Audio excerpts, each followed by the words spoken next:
नमस्कार प्यारे साथियों, मैं राजू प्रजापति आपका एक बार फिर से कॉन्सेप्ट एकेडमी आज क्लासेस में स्वागत करता हूं। आज मैं लेके आया हूं एक बहुत प्यारा प्यारा टॉपिक, उच्चारण स्थान, जो वर्ण विचार से संबंधित है। उसी का पाठ है। यहाँ से बिहार बोर्ड प्रत्येक पेपर में आपको 1 से 2 क्वेश्चन पूछती है, तो हम इसी को पढ़ेंगे। आइए पढ़ते हैं। सबसे पहले हम जानेंगे कि उच्चारण स्थान होता क्या है, किसे कहते हैं उच्चारण स्थान। तो उच्चारण स्थान आपकी इसकी परिभाषा है, ध्वनि का उच्चारण जो आपके वकल से आवाज निकलती है, आपके कंठ से, चाहे जो भी चीज वहां से जो आवाज निकलती है, ध्वनि का उच्चारण करा हमारे मुंह के जिस भाग से होता है वह भाग उच्चारण स्थान कहलाता है। वह भाग क्या कहलाता है? उच्चारण स्थान। जहां से होता है, अगर आप कुछ बोलते हैं कंठ से होता है, ओठ से होता है, तो आपको ये सारा सब उच्चारण स्थान होगा। जैसे आपका हो गया कंठ, ओठ, दंत, ये सारा आपका उच्चारण स्थान है। तो यहाँ से ध्वनि क्या होती है? निकलती है। आप बोलते हैं, अगर पूरा इस तरह से मुंह पकड़ लिया बोलेगा तो आवाज सही से, मतलब कि एक जो ध्वनि होती है, एक जो समझने लायक होता है, वो नहीं हो सकता है। तो ध्वनि का उच्चारण हमारे मुंह के जिस भाग से होता है वह भाग क्या कहलाता है? उच्चारण स्थान कहलाता है। क्या कहलाता है? उच्चारण स्थान कहलाता है। अब देखो, यहाँ पर हमने विभिन्न प्रकार के उच्चारण स्थान सूत्र की मदद से क्या किए हैं? लाए हैं। जैसे आपका सूत्र है अकुह विसर्जनिया नाम कंठ। अकुह विसर्जनिया नाम कंठ, मतलब हो गया, देखो अ रहेगा, उसके बाद कवर्ग रहेगा, आ कवर्ग रहेगा, ह रहेगा और विसर्ग रहेगा। इतना आपको यहाँ से भी आप पकड़ सकते हैं। आ रहेगा और कवर्ग रहेगा, ह और विसर्ग, तो इतना का उच्चारण स्थान क्या होता है? कंठ होता है। क्या होता है? कंठ होता है। नहीं तो आप बोल के ट्राई कर सकते हैं। आ कवर्ग, ह विसर्ग, ये सारा जब ह बोलते हैं सब कंठ से आता है, डायरेक्ट कंठ से आवाज आती है। उसके बाद दूसरा सूत्र है आपका ई चय सानाम तालु। ई चय सानाम तालु, मतलब आपका हो गया ई हो गया, उसके बाद हर्षई दीर्घ इसमें दोनों आ गया, उसके बाद चवर्ग हो गया, य हो गया, और उसके बाद तालाब स हो गया। इसका इसी नाम है आपका। तो ये तालु, इसका उच्चारण स्थान क्या होता है? तालु होता है। जैसे हर्षई दीर्घई चवर्ग य और तालब स, इसलिए इसको तालब सा कहते हैं। तालु होता है इसका उच्चारण। क्या होता है? तालु, ऊपर सटता है। जब आप बोलते हैं जी तो ऊपर सटता है। ठीक है, तो हो गया आपको तालु। क्या होता है? तालु। उसके बाद ऋतुर्षा नाम मूर्धा। ऋतुर्षा नाम मूर्धा मतलब री, त, र और मूर्धन स और आपका टवर्ग, यहाँ पे क्या टवर्ग, तो टवर्ग टवर्गिना है। तो यहाँ पर इस सब का क्या होगा? आपका मूर्धा होगा। नीचे मूर्धा का उच्चारण स्थान होगा। जैसे री हो गया, र हो गया, टवर्ग हो गया, और क्या हो गया? मूर्धन स। इसका मूर्धा होता है। जब आप बोलते हैं मूर्धन स जो बोलते हैं या ट बोलते हैं, तो आपका देखे होंगे कि जीभ कहाँ सटता है? नीचे सटता है। तो आपका इसका उच्चारण स्थान क्या हो जाएगा? मूर्धा हो जाएगा सारे वर्णों का। ऊ, चौथा आपका सूत्र है ऊ पुप धमनिया, धमनी या याम ओष्ठ। उप धम मनियाम ओष्ठ, इसका आपका, इसमें आपका आ जाएगा हर्षऊ आ जाएगा, उसके बाद दुर्गऊ आ जाएगा, उसके बाद इसके साथ पवर्ग आ जाएगा। क्या आ जाएगा? पवर्ग आ जाएगा। तो पवर्ग का और हर्षऊ दुर्गऊ, ये तीनों का आपका जो हो जाएगा, क्या होगा? उच्चारण स्थान ओष्ठ हो जाएगा। ऐसे बोलिए आप प फ ब, पूरा हम देख रहे हैं आप क्या ओष्ठ सटता है, या ऊ बोलिए, हर्षऊ दुर्गऊ बोलिए, तो आपको देखते हैं कि उसमें ओष्ठ काफी योगदान देता है, इसलिए क्या होगा? उच्चारण स्थान ओष्ठ हो जाएगा। उसके बाद अगर बात करते हैं अगला सूत्र की, तो इसमें लिखा हो लितुर्षा नाम, लित्रुलसा नाम, इसमें लिरी हो गया, उसके बाद तवर्ग हो गया, उसके बाद ल हो गया, उसके बाद दंत स हो गया। तो इतना का उच्चारण स्थान क्या हो जाएगा? आपका दंत हो जाएगा। लिरी तवर्ग, तवर्ग मतलब त थ द ध न, तो ये सारा आपका ल और दंत स, ये सारा क्या हो जाएगा? आपका इसका उच्चारण स्थान दंत हो जाएगा। इसके बाद आपको बात आते हैं यहाँ पर, अगला सूत्र लिखा हुआ है ए दैतो कंठ तालु। ए दैतो कंठ तालु मतलब ए और ऐ, ए और ऐ, ए और ऐ का उच्चारण स्थान क्या होगा? कंठ एवं तालु होगा।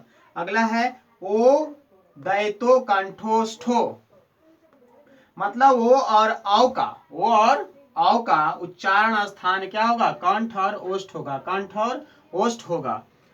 बकार सय दंतोष्ठो व, इसका व का वकार मतलब व का उच्चारण स्थान क्या होगा? दंत एवं ओष्ठ होगा। क्या होगा? दंत एवं ओष्ठ होगा। दंत एवं ओष्ठ होगा। उसके बाद यमंग, यमंग ना नाम नासिका, यमंग गणना नाम नासिका, आपको य म अंगहन टवर्ग न और न और म, इसका आपका उच्चारण स्थान क्या होगा? नासिका होगा, नाक होगा। य म अंगह न और आपका ये तवर्ग न जो है इसका क्या होगा उच्चारण स्थान? नासिका होगा। क्या होगा? नासिका होगा। तो आप हम उम्मीद करते हैं कि ये सारा आप समझ गए होंगे। देखो इससे क्वेश्चन बिहार बोर्ड कैसे पूछेगी? यही पूछेगी कि आपका अ का उच्चारण स्थान क्या है। ऑप्शन में रहेंगे आपका कंठ, तालु, मूर्धा, ओष्ठ। तो आप एक ऑप्शन क्या करोगे? चूज करो। क्या करोगे? चूज करोगे। हाँ, तो यहाँ पर आपको कुछ वर्ण विचार का पार्ट छूट गया था, वो हम बता रहे हैं। जैसे आपको ये स्वर्ण वर्ण के दो भेद हैं, इसके भेद छूट गए थे। स्वर्ण वर्ण के कितने भेद हैं? दो भेद हैं। यहाँ से भी बोर्ड कभी कभी क्वेश्चन पूछती है कितने भेद है? दो भेद, ह्रस्व स्वर, दीर्घ स्वर। ह्रस्व स्वर और क्या? दीर्घ स्वर। ये दो भेद हैं, ह्रस्व स्वर और दीर्घ स्वर। ह्रस्व स्वर की संख्या पूछी जाती है, कितनी है? 4 है। इसकी संख्या कितनी है? 4 है। कितनी है बाबू? 4 है।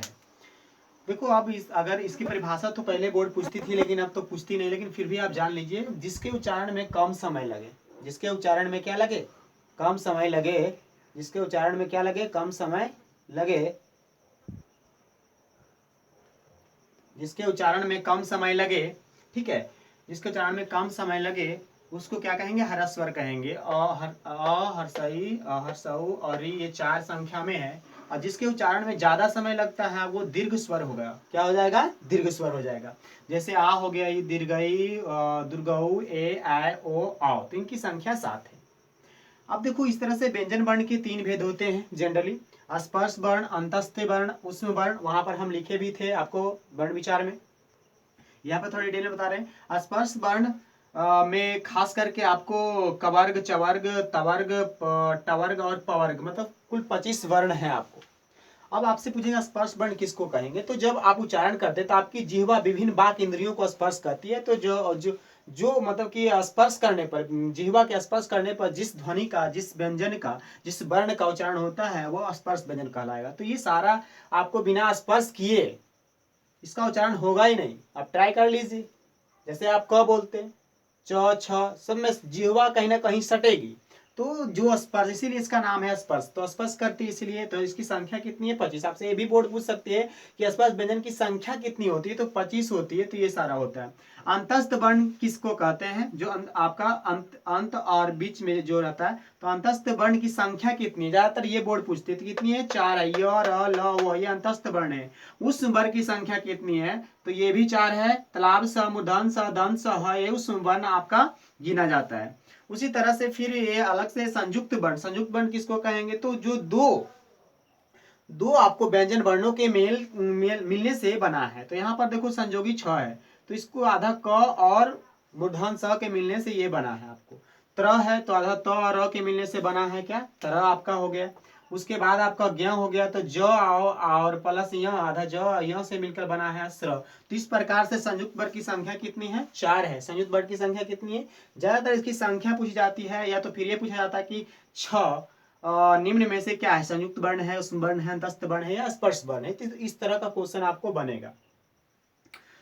उसके बाद आपको श्वास या प्राण वायु के आधार पर, मतलब जब हम श्वास लेते, किसी चीज को हम बोलते हैं तो ज्यादा श्वास लेते हैं, इसके आधार पर व्यंजन वर्ण 2 प्रकार के होते हैं। कितने प्रकार के? 2 प्रकार के। अल्पपराण और महापराण। अल्पपराण और महापराण।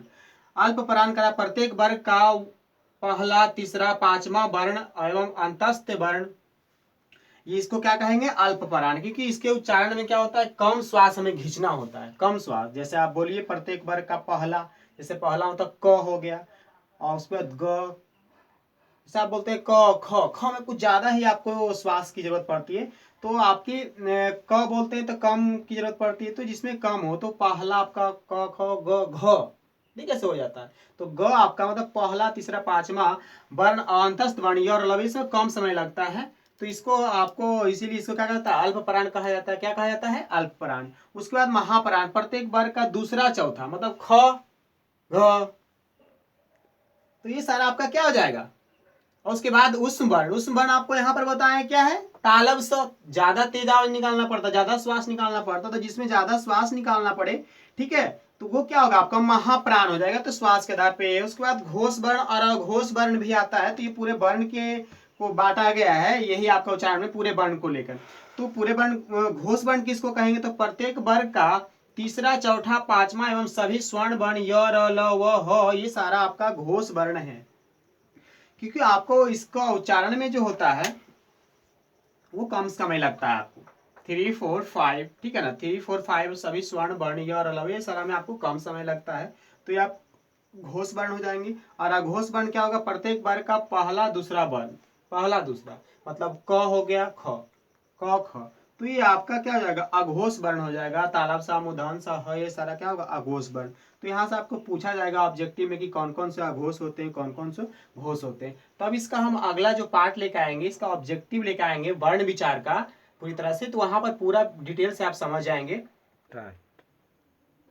आपको एक बात बता दूं, अगर मेरा वीडियो यह आपको अच्छा लगा तो इस हमारे channel concept academy arts classes को सब्सक्राइब करें, अपने दोस्तों के साथ शेयर करें, और आपको इसी तरह से आगे मैं आपके लिए वीडियो लाता रहूँगा। धन्यवाद।